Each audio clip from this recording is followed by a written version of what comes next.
Well, here's some video of 223 Lowell Avenue. That's the last known address of Luis Cruz Ramos. It's one block up and around the corner from where he was captured at Erie and Maywood. That's walking distance. The family living on the first floor of the house says Ramos moved in about a month ago. They told First News he always treated them well and that his bedroom was filled with pictures of his kids. Now, Ramos moved to the house on Lowell Avenue from an apartment at 3847 Murray Avenue in Camel. Reporter James Santelli went back to that house in Camel yesterday, where police say Ramos stopped Wednesday night before taking off in a white van. James talked with a neighbor who said Ramos went by an alias in the neighborhood and lived there for about a year.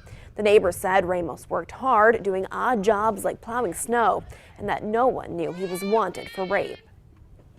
You should burn in hell. Why would you want to rape somebody? A 14-year-old girl? Come on, man. That could be your daughter. That could be your niece, stepsister, whatever. Why? Why would you go that low?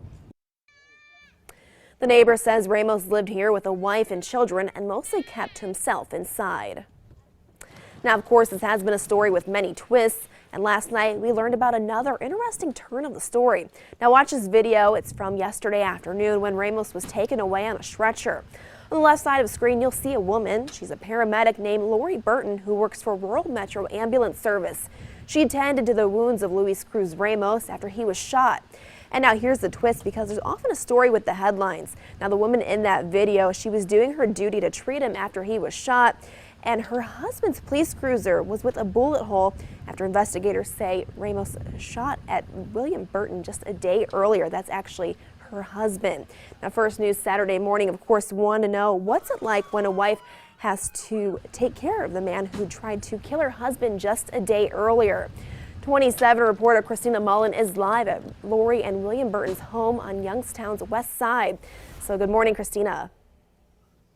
Good morning, Abby. It's been a crazy couple days here in the Valley, but it's been even crazier for the Burton family. I'm here at their house with Bill and Lorie Burton, as long as their 5 boys, too. So first, I want to tell you that, like Abby just told you, Bill was the officer who was shot at by Luis Cruz Ramos.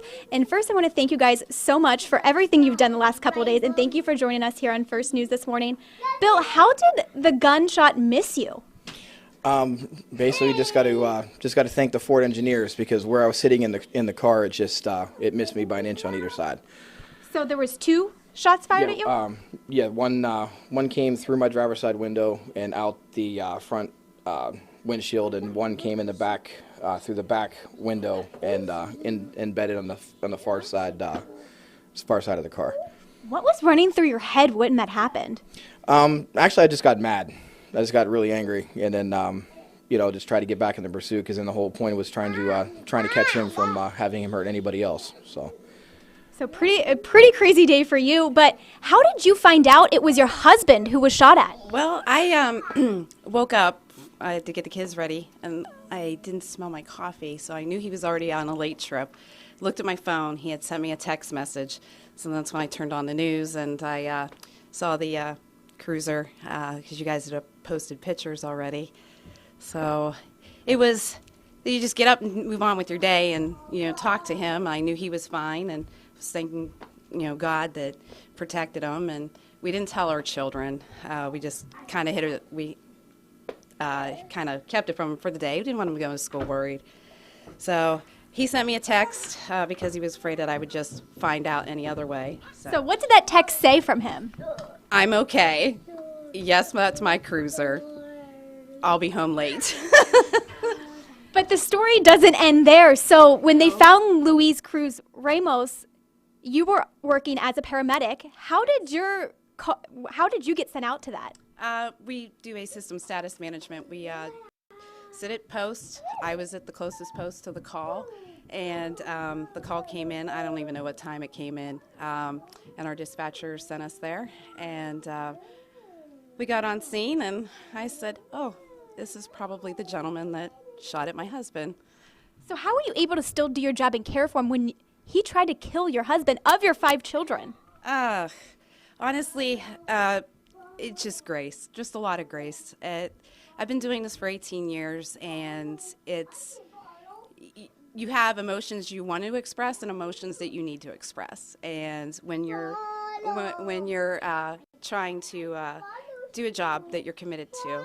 That at that time takes precedence even over my feelings for my husband. So I was very mesmerized the whole time and doing my job. So We were talking a little earlier, and you told me you let Cruz know what he has done. I let him know who I was at the end of the call, and I said, that officer you shot at was my husband and a father of 5 children. I said, but by God's grace, he protected him. And I said, God's grace lets me forgive you. So, and he just looked at me. He said nothing the whole trip, nothing. Could the look on his face say anything? No, not really. I'm sure he was stunned that how I treated him. You know, I treated him like if it was my husband on the cot, you know. I treated him like if it was my mom, my dad, you know, anybody. I treat them all the same. And everyone that I've worked with over the years was very shocked that you can have that. But you got to realize when you're set out to do a job and you're committed to doing that job, you do that job no matter what. And then there's, you know, he does the same thing with his job. Sometimes he has to set things aside to do his job. So it's easy. Once you've done it for so long, it's just second nature. Well, I'm glad you said it was easy, because I couldn't imagine it had to have been hard. And you guys are an awesome family, and even strong for being able to do this. And I want to thank you guys so much for joining us on First News this morning. And Abby, I'm going to send it back to you.